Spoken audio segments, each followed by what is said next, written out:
Bismillahirrahmanirrahim. Assalamualaikum warahmatullahi wabarakatuh.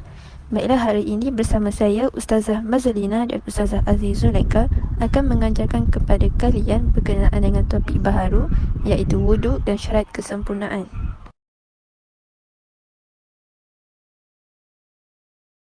Objektif pembelajaran bagi topik hari ini adalah murid dapat menjelaskan maksud, hukum dan dalil nakli wuduk, menyenaraikan perkara-perkara yang membatalkan wuduk dan menjelaskan hikmah berwuduk, serta pelajar dapat mengamalkan amalan wuduk dengan sempurna secara beradab dan istiqamah.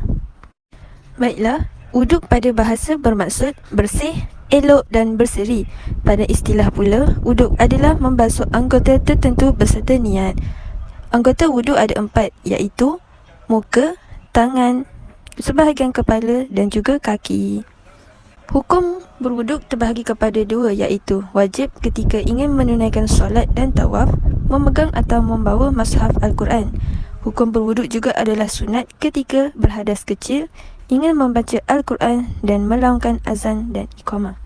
Seterusnya, dalil bagi hukum wajib berwuduk adalah daripada surah Al-Ma'idah ayat 6 yang bermaksud, wahai orang-orang beriman, apabila kamu hendak menunaikan solat, maka basuhlah muka dan tanganmu hingga ke siku, serta sapulah kepalamu dan basuhlah kaki hingga kedua-dua buku lali. Seterusnya, mari kita kenal pasti perkara-perkara yang membatalkan wuduk. Pertama, keluar sesuatu daripada kubul dan dubur, iaitu membuang angin, membuang hadas kecil dan hadas besar. Kedua, tidur yang tidak tetap punggung ke lantai. Ketiga, hilang akal, iaitu pitam, mabuk, gila atau sakit. Keempat, menyentuh kemaluan dan lingkaran dubur dengan tapak tangan atau parut jari. Dan yang kelima, lelaki dan wanita yang bersentuhan, iaitu sesama bukan mahram. Hikmah berwuduk: membersihkan anggota badan dan menjernihkan rohani, menambahkan keimanan dan keyakinan kepada hari akhirat, memberikan ketenangan, kesegaran serta mengawal perasaan marah dan tekanan, mendapat keampunan Allah dan keluar dosa-dosa melalui air basuhan wuduk. Mengambil wuduk sebelum ke masjid menambah kesempurnaan solat dan anggota wuduk akan bercahaya di akhirat kelak. Seterusnya, Ustazah akan menanyakan satu video iaitu cara-cara berwuduk. Cara mengambil wuduk dengan betul. Wuduk merupakan salah satu cara untuk menyucikan diri dari hadas kecil.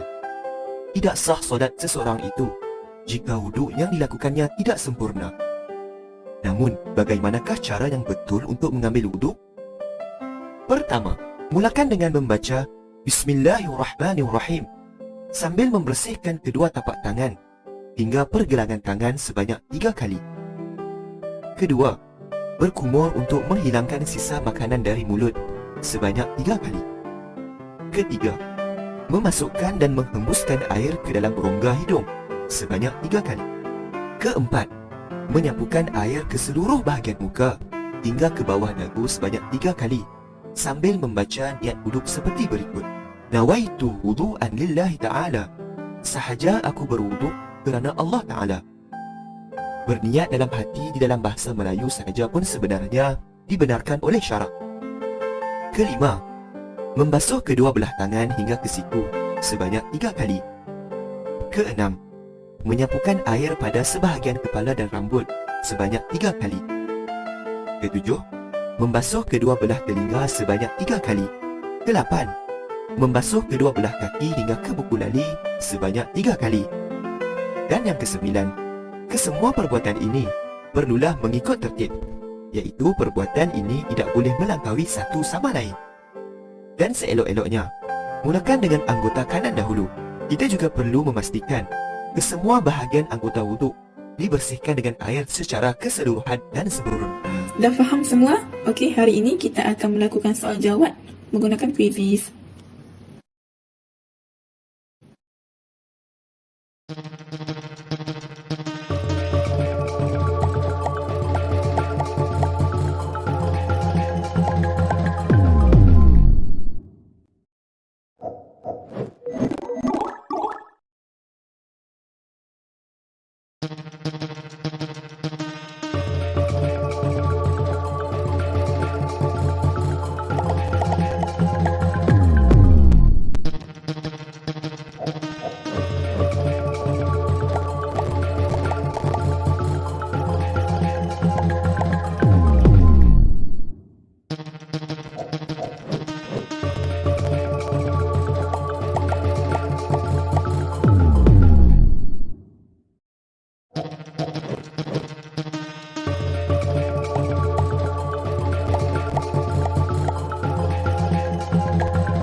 Alhamdulillah, semua dah faham ya tentang wuduk.